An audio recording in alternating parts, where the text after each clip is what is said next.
The movie is based on a true story called Guys with Guns.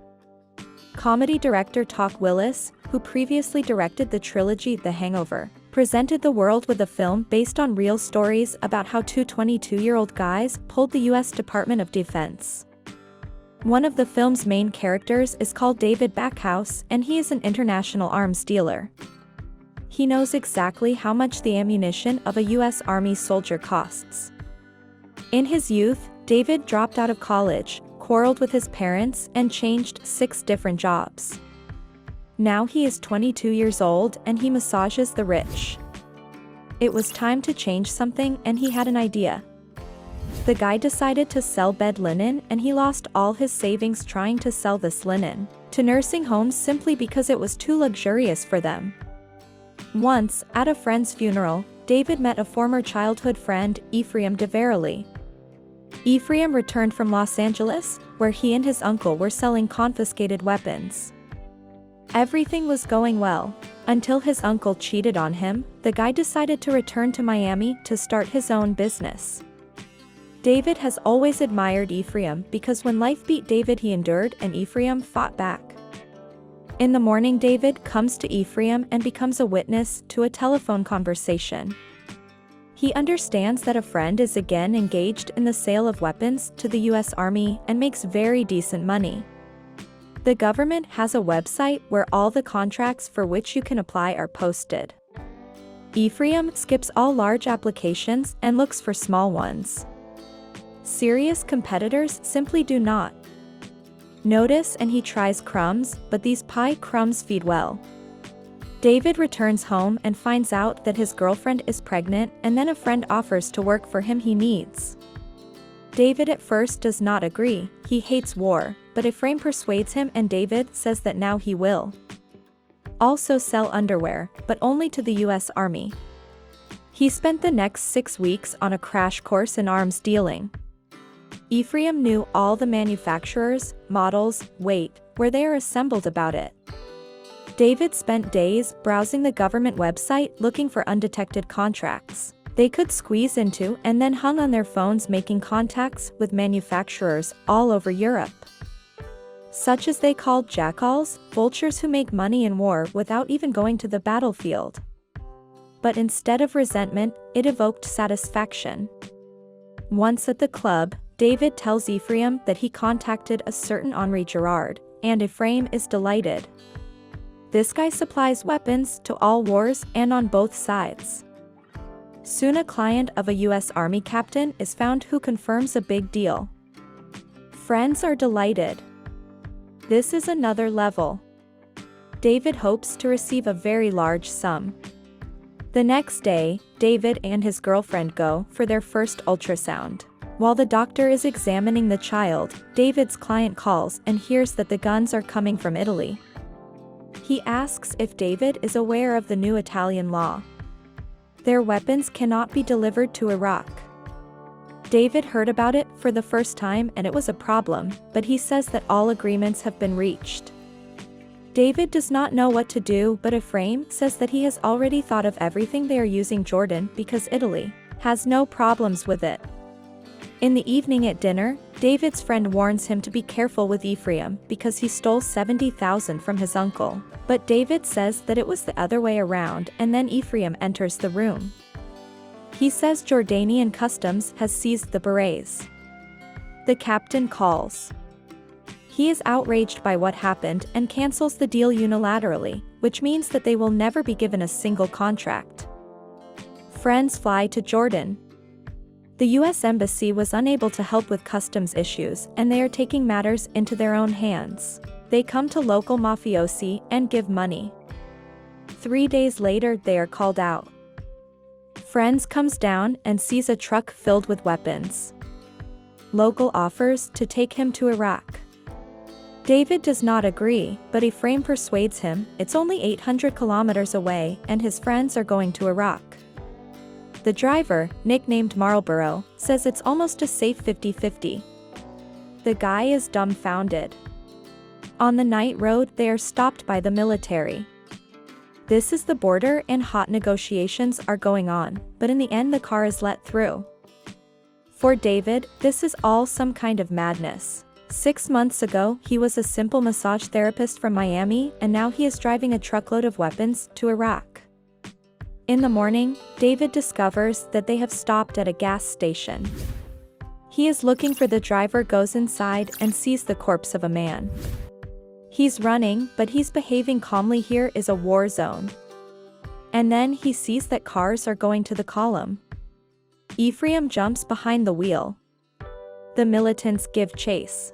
The truck is speeding down the road. The Marlboro driver catches up to him and climbs into the back.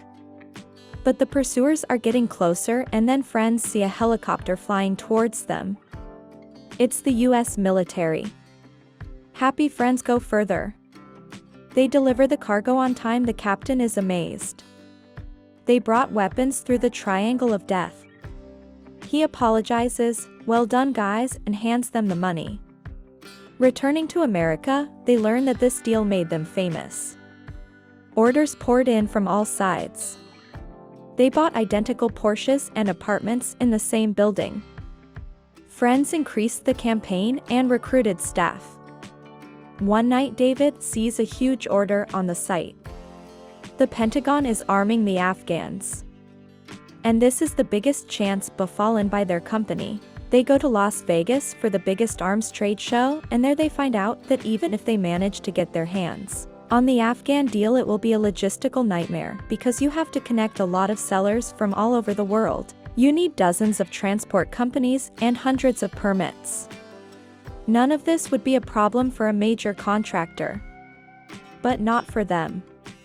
And then the guys agreed to meet with Henri Girard, a legend among arms dealers. And he promises to help because he has connections in Albania and there are a lot of weapons. The only problem is that she can't deal with the US government. He's blacklisted as a terrorist. The guys are ready to work, but they have to see the goods in person on the spot. Henri agrees. It took them 3 flights and 2,200 hours to get to Albania, but Ephraim's enthusiasm never fades. They arrive at the warehouse of the Albanian army. He shows the guys a container with cartridges.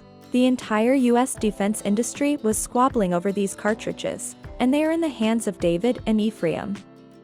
The guys applied, and after 5 months the confirmation came.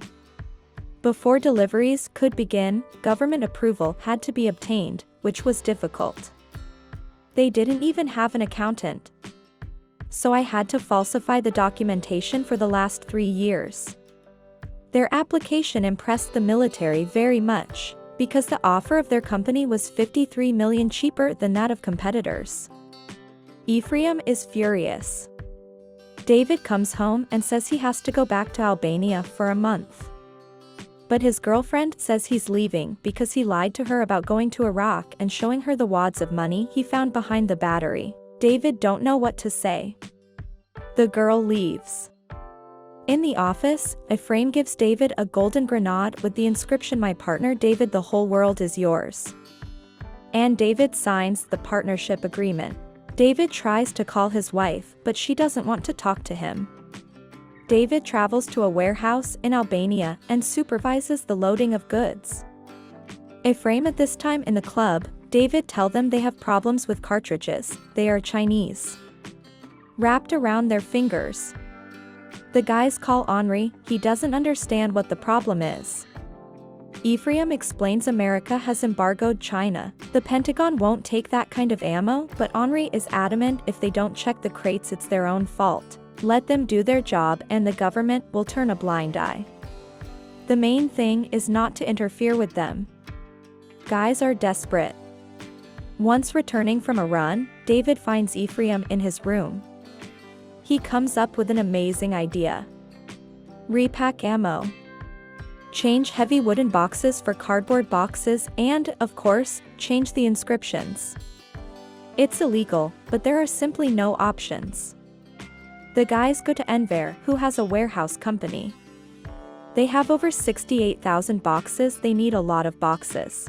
Enver considers the cost of the work to be $100,000. Companion, it was hard not to laugh. Enver not only saved the deal, but also increased the bottom line by nearly $3 million. Repacking reduced the weight of the cargo, which meant fewer flights and less fuel and more money for them personally. On December 8, the company delivered the first cartridges to the Afghan army. Ephraim calls David before Christmas. He reveals that Henri cheated them on the cost of ammo and he wants to throw Henri out of the deal. David tries to talk him out of touching Henri, and he's the one who found the deal. He is currently working in Albania. But Ephraim is now in Miami. At night, Albanians pour out into David's room and beat him. Then they throw him out into the yard and put him in a car. They take him to the wasteland.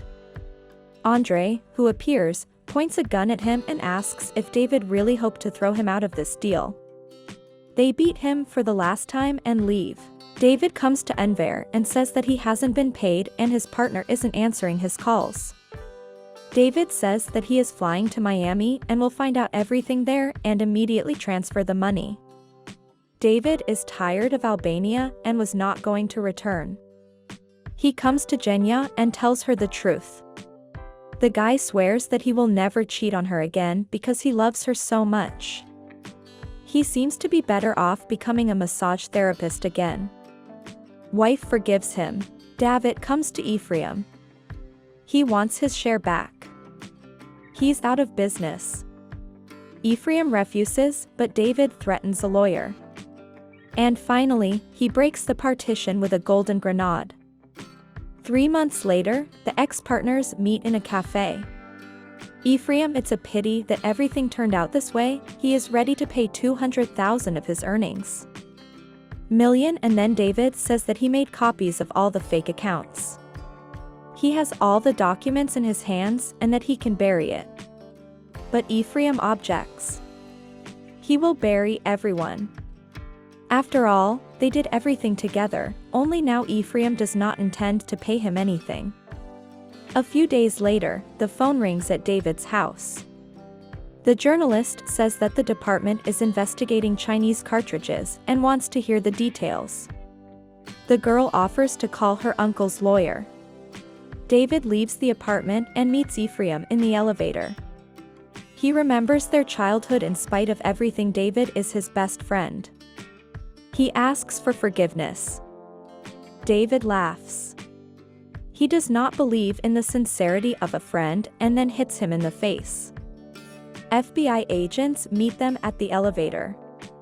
After all the illegal dealings, after lying to the government, they got caught because Ephraim didn't pay the packer because he didn't get paid. Call the Pentagon.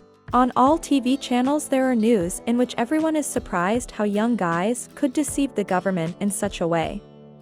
Ephraim was charged with 72 counts of fraud and sentenced to 6 years. Prisons. David pleaded guilty and received 7 months of house arrest. The Pentagon drew conclusions from what happened. The last shots of the film show the meeting between David and Henri.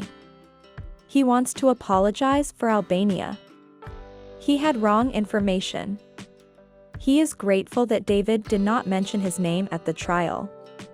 Henri brought the money. It's part of David's stake in the Afghan deal.